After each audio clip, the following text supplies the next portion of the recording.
que são fissuras labiopalatinas?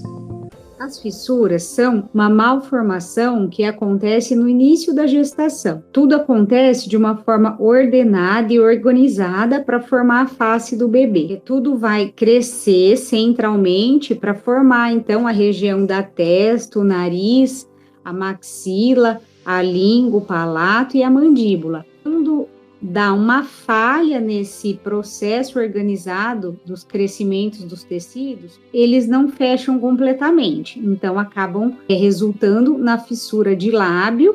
O mesmo acontece para o palato, que não fecha completamente e isso resulta na fissura de palato. Ela pode acontecer unilateral no lábio ou bilateral, e a mesma forma no palato, que pode acontecer de forma completa ou incompleta.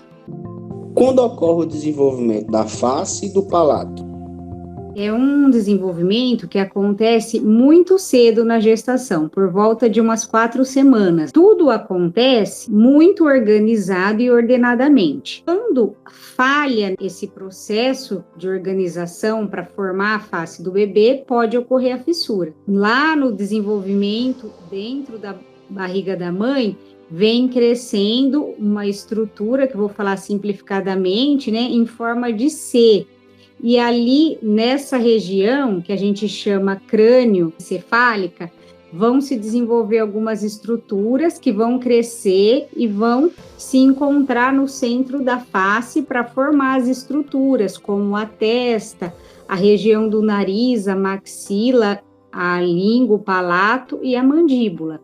Quando há uma falha nesse desenvolvimento que é extremamente organizado, essa estrutura não fecha completamente, então o lábio fica aberto e o mesmo acontece quando ocorre a fissura de palato.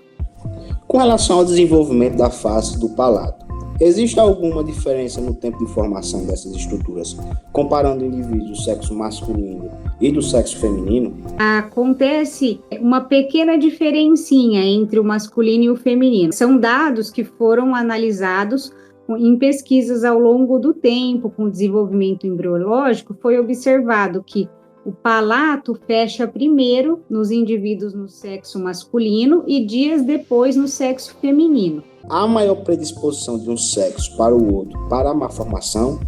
Da mesma forma como essa diferença na formação do lábio e do palato, com base em dados de pesquisas ao longo do tempo, é observado que indivíduos do sexo masculino apresentam um maior número de fissuras de lábio e palato, e indivíduos do sexo feminino apresentam maior incidência de fissura de palato. Os dados reportam que isso pode estar relacionado com esse fechamento mais tardio do palato no sexo feminino, por isso que elas têm um número maior de fissuras de palato. E por que as fissuras labiopalatinas ocorrem? A causa da fissura, ela é complexa, é aquela falha na formação da face que acontece muito precocemente. Por que ela ocorre? A gente associa a uma condição complexa, que a gente chama, e os livros também, que existe uma interação entre fatores genéticos, que é alguma alteração genética que acontece durante o desenvolvimento, associada a fatores ambientais. Esses fatores ambientais nós podemos chamar de medicamentos, exposição a algum agente que prejudica a gestação. Muitos desses agentes hoje são até desconhecidos. Os mais comuns, nós podemos citar o álcool, o tabaco e anticonvulsivantes, mas também tem uma infinidade de outras substâncias e até doenças que podem interferir no desenvolvimento que leve à fissura de lábio e palato. Quais são os fatores de risco para as fissuras labiopalatinas? Nós chamamos de fatores ambientais algumas substâncias que são caracterizadas como teratógenos, que causam não só fissura labiopalatina, mas uma infinidade de outras malformações, se a mãe tiver contato no início da gestação e até uma certa etapa, que seria até a 12ª semana, mais ou menos. Então, nós podemos citar o álcool, o cigarro, o tabaco, anticonvulsivantes, diabetes materno. Atualmente já tem estudos com hormônios esteroides que as pessoas fazem uso indiscriminadamente, uso de alguns medicamentos, porque a indústria farmacêutica lança medicamentos com uma certa frequência, então nem tudo a gente já tem descrito na literatura. Mas já se sabe, muitos medicamentos são prejudiciais na formação do bebê. Então, o ideal é que a mãe não faça uso de medicamentos sem consultar uma orientação médica. Qual a diferença entre fissura lábio-palatina sindrômica e a não sindrômica? A fissura lábio-palatina não sindrômica, ela acontece de forma isolada, uma anomalia isolada, não tem outros comprometimentos ou outras malformações que vão interferir no desenvolvimento do indivíduo que teve fissura lábio-palatina. E os casos são bem baixos quando se trata de recorrência familiar. Nas fissuras lábio-palatinas sindrômicas, além da fissura lábio-palatina, normalmente os indivíduos têm algumas outras condições ou outras anomalias que caracterizam um quadro sindrômico. Na literatura, atualmente, nós temos por volta de 200 síndromes relacionadas com a fissura de lábio e palato e 400 síndromes associadas à fissura lábio-palatina. Então, resumindo, os quadros sindrômicos, eles apresentam, além da fissura lábio-palatina, uma série de outras anomalias associadas. O uso do ácido fólico, ele pode influenciar no surgimento das fissuras lábio-palatinas?